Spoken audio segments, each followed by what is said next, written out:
बिस्मिल्लाहिर्रहमानिर्रहीम। अवैस अहमद की तरफ से rice college of management technology के यूट्यूब चैनल में आप तमाम दोस्तों को, तमाम स्टूडेंट्स को एक मरतबा फिर खुशामदीद। आज हम जो पढ़ने जा रहे हैं वो हमारे पास है एसी फंडामेंटल्स का चैप्टर है और चैप्टर नंबर 7 है। ET electrical technology first year का सब्जेक्ट है और कोड जिसका है 1 to 5। प्रीवियस लेक्चर्स में भी हम काफ़ी कुछ डिस्कस कर चुके हैं और आज 7 चैप्टर में जो जो टर्म्स एंड टर्मिनोलॉजीज आती जाएंगी हम उनको डिस्कस करते जाएंगे। तो सबसे पहले हम देखते हैं कि alternating current and alternating voltage होती क्या है। अल्टरनेटिंग करंट और अल्टरनेटिंग वोल्टेज की डेफिनेशन आप यूँ कर सकते हैं कि ऐसी टर्म्स होती हैं, या अल्टरनेटिंग करंट की डेफिनेशन ये होती है, अल्टरनेटिंग वोल्टेज की डेफिनेशन ये होती है जिसमें मैग्नीट्यूड कंटिन्यूसली चेंज होता है। और दूसरी बात ये है कि उसमें डायरेक्शन जो होती है रेगुलर इंटरवल में उसकी डायरेक्शन चेंज होती है।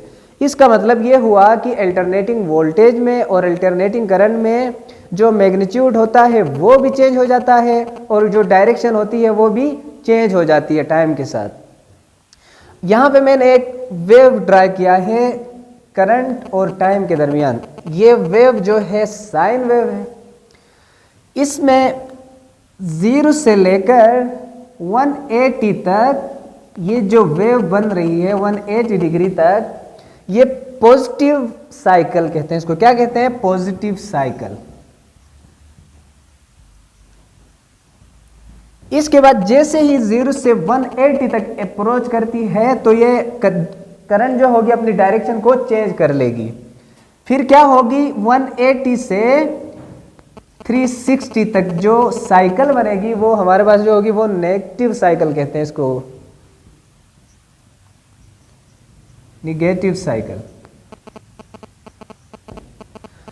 फिर ये वेव क्या करेगी? इस तरह कंटिन्यू रहेगी। फिर आगे पॉजिटिव पीक आ जाएगी, फिर नेगेटिव पीक आ जाएगी, फिर पॉजिटिव पीक आ जाएगी, फिर नेगेटिव पीक आ जाएगी। इसलिए हम इसको कहते हैं अल्टरनेटिंग करंट या अल्टरनेटिंग वोल्टेज, क्योंकि टाइम के साथ साथ वो अपनी मैग्नीट्यूड भी उसका चेंज हो रहा है और उसकी डायरेक्शन भी चेंज हो रही है। अगर मैं यहाँ पे एक एग्जांपल ले लूँ, सपोज करें यहाँ पे हमने कोई एसी सप्लाई दी हुई है। इनिशियली मैंने इस टर्मिनल ए और ये टर्मिनल बी है। अगर मैं टर्मिनल ए को इनिशियली फेस ले लेता हूं और टर्मिनल बी को मैं न्यूट्रल लेता हूं, तो अब क्या होगा? टर्मिनल ए जो होगा पॉजिटिव होगा और टर्मिनल एन जो होगा, बी जो होगा वो नेगेटिव होगा। तो अब क्या होगा? करंट क्या होगी?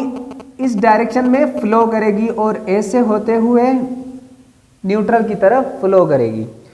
जैसे ही करंट की डायरेक्शन अगर ए से ड्रॉ करती है तो यहां पे हमने एक बल्ब लगाया हुआ है। जब ए से सप्लाई देंगे तो इस डायरेक्शन में करंट फ्लो करेगा। जैसे ही करंट फ्लो करेगा तो ये बल्ब ऑन हो जाएगा, ऐसे बल्ब ऑन हो जाएगा। तो अब होगा क्या? क्योंकि हम अल्टरनेटिंग करंट और अल्टरनेटिंग वोल्टेज की बात करते हैं।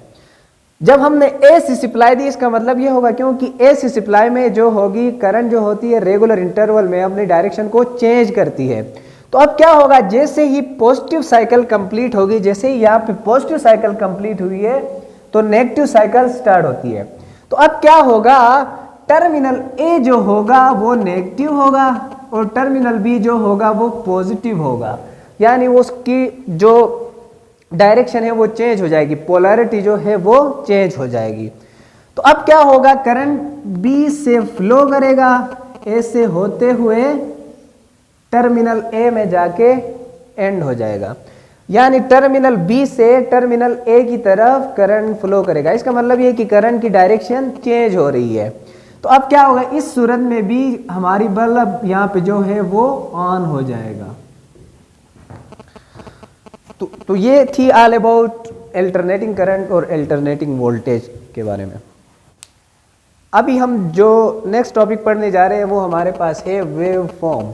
वेव फॉर्म होती क्या है? It is a graphical representation of how quantities very with time. Wave actually उस टर्म को कहते हैं जिसमें क्वांटिटीज टाइम के साथ साथ कैसे चेंज होती है उसके बारे में हमें बता देती है। ये ग्राफिकल मेथड है या ग्राफिकल रिप्रेजेंटेशन है जो हमें ये बताती है कि जो क्वांटिटीज़ जैसा कि हमारे पास वोल्टेज है और करंट है वो टाइम के साथ साथ कैसे उनमें चेंज आ जाता है, उसको कहते हैं वेव फॉर्म। अब वेव फॉर्म जो होती है बेसिकली उसके दो टाइप्स हैं। एक बेसिकली उसके काफ़ी टाइप्स हैं, लेकिन हम जो डिस्कस करने जा रहे हैं वो है साइनोसाइडल वेव और non sinusoidal wave. Sinusoidal wave यहाँ पे मैंने ड्रॉ करके दिखाई है आपको। साइनोसाइडल वेव को हम साइन वेव भी कहते हैं। इसमें आप देख लीजिएगा, पहले जो वेव यहां से यहां तक जो वेव है ये उसको हम कहते हैं पॉजिटिव साइकिल।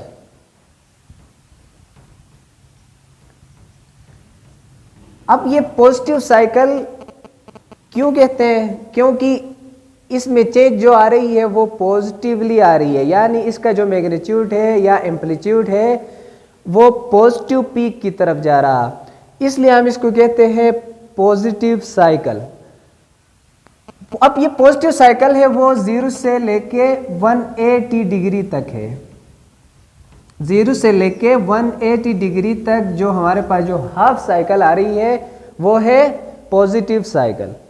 इसी तरह जैसे ही 180 डिग्री को अप्रोच करेगी तो क्या होगी, इसकी डायरेक्शन चेंज होगी, फिर जाके 360 डिग्री तक ये हमारे पास नेगेटिव साइकिल बन रही है। 180 से लेके 360 डिग्री तक हमारे पास जो वेव बन रही है वो नेगेटिव साइकिल बन रही है। इस तरह क्या हो गई, ये साइनोसाइडल वेव कंप्लीट हो गई। 0 से लेके 360 तक ऐसे अप्रोच करती। इसको बेसिकली हम यूज़ करते हैं वो एसी सर्किट्स में यूज़ करते हैं, और इसका जो पॉजिटिव साइकिल और नेगेटिव साइकिल है ये हमें शो करता है कि इसकी डायरेक्शन कंटिन्यूसली चेंज हो रही है।